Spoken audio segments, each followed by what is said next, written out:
मित्रों नमस्कार। आज आपको एक ऐसी रेयर आम की किस्म के बारे में बताएंगे जो शायद ही कम लोगों के बाग में इसके पौधे हैं, और जिन लोगों ने लगाए हैं उनके काफ़ी अच्छे रिस्पांस आए हैं। क्योंकि कुछ लोगों का कहना है कि इसमें फलत देर में आती है, तो चूँकि ये एक जंगली वैरायटी है और इसको वैज्ञानिकों ने शोध करके इसको एक इसमें कई तरह के गुणों को विकसित करके इसको लगाने योग्य, इसको व्यावसायिक स्तर पर उगाने योग्य बनाया है।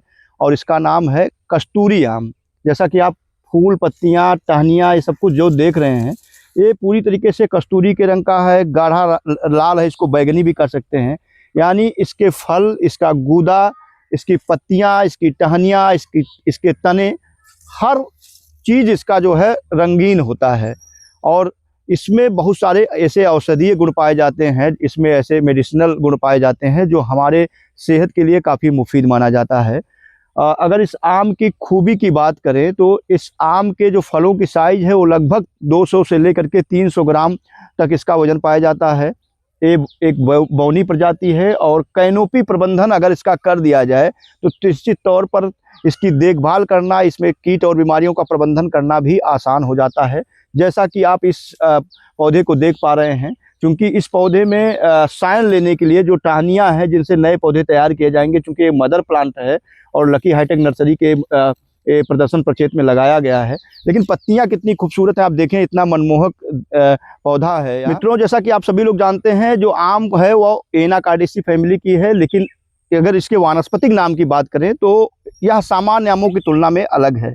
क्योंकि जो सामान्य आम है वह जो है उसका वानस्पतिक नाम है मैंगीफेरा इंडिका, और इसका जो नाम है मैंगीफेरा कस्तूरी। और पौधे को आप देख सकते हैं, क्योंकि पौधा अगर अलग है तो निश्चित तौर पर अलग अलग गुणों को समेटे हुए भी होगा। तो क्योंकि इसमें पोटेशियम की मात्रा भरपूर होती है, इसलिए जो हार्ट के पेशेंट हैं जिनको हाई ब्लड प्रेशर रहता है, उनके लिए किसी वरदान से कम नहीं है। अगर इसमें पोषक गुणों की बात करें तो आयरन रिच होता है, या जो है कम मीठा होता है, खट्टा मीठा होता है, इसलिए यह डायबिटिक पेशेंट के लिए भी अच्छा माना जाता है।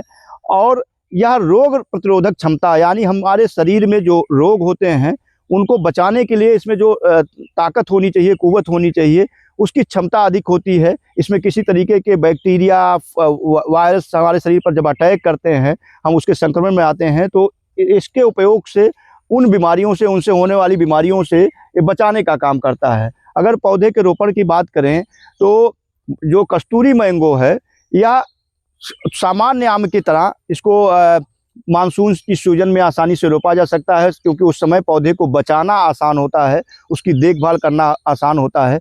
आप एक बार इस पौधे को बचा ले गए तो उसके बाद इसका काम जो होता है, इसका कैनोपी प्रबंधन करना, इसमें बीमारियां जो लगती हैं उसका प्रबंधन करना, कीट प्रबंधन करना, और जब इसमें बौर आता है, मंजरियां आती हैं, तो उस दौरान देखभाल करना, और जब फल आते हैं तो फलों के फटने की समस्या या गिरने की समस्या जो है उसको रोकने के लिए जो विधियां अपनाई जाती हैं वही करनी पड़ती है। लेकिन सबसे पहला जो उद्देश्य होता है कि पौधे को लगा करके उसको जिंदा रख पाना, उसको बचा पाना, तो इसलिए आप इसको जुलाई महीने में करें।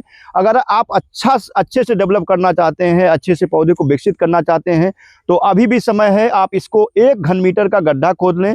1 घन मीटर के गड्ढे में आप लगभग 20 किलोग्राम गोबर की सड़ी हुई खाद मिलाएं, और कोई दीमक रोधी या कीटनाशक का इस्तेमाल जरूर करें। अपने नज़दीकी कृषि विज्ञान केंद्र, कृषि विशेषज्ञ या हॉर्टिकल्चर एक्सपर्ट से सलाह लेकर के। इसके अलावा इसमें नीम की खली का इस्तेमाल कर सकते हैं, कार्बेंडाजिम का इस्तेमाल कर सकते हैं।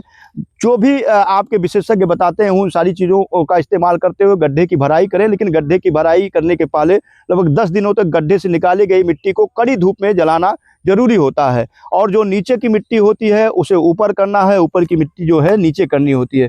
गड्ढे की भराई के बाद आप गड्ढे के बीचों बीच जो है एक लकड़ी लगा दें, एक निशान लगा दें, जिससे आप जब गड्ढे पौधे की रुपाई करें तो उसी स्थान पर करें जहां पर आपने ज़्यादा न्यूट्रिशन दिया हुआ है। तो ये हो पौधों की रुपाई। अगर इसके हम दूरी की बात करें तो पौध से पौध की दूरी और लाइन से लाइन की दूरी जो है, औसत जो दूरी अपनाई जा रही है इस समय, वो 3 × 3 मीटर या 4 × 3 मीटर, यानी पौध से पौध की दूरी 3 × 3 मीटर और लाइन से लाइन की दूरी 4 × 4 मीटर की अपनाई जा रही है। इसके अलावा 2.5 × 2.5 मीटर पर भी आप अति सघन बागवानी के रूप में रोक सकते हैं। ज़्यादा आप चाहते हैं कि पौधे को धूप मिले, ज़्यादा फलत मिले, तो आप ये दूरी 5 गुणे 5 मीटर पे बढ़ा सकते हैं। पारंपरिक जो विधियां हैं 10 गुणे 10 मीटर पे भी बढ़ा सकते हैं, वो आपके पास ज़मीन की उपलब्धता के ऊपर निर्भर करता है।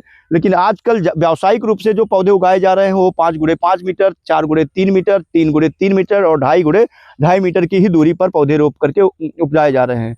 तो आज हम आपको कस्तूरी आम के बारे में बता रहे थे, इसकी पहचान बता रहे थे। मैंने आपको बताया कि इसकी पत्तियां, इसकी टहनियाँ, इसका तना, इसका पल्प यानी गूदा, इसका छिलका, सब कुछ रंगीन होता है।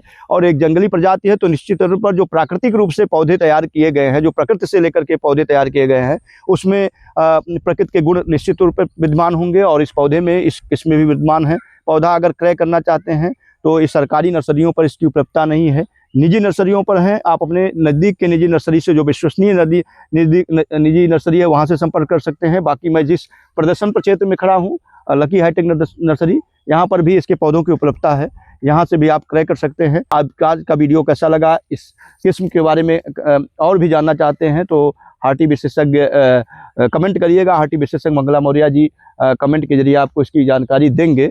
आज के लिए बस इतना ही। नमस्कार।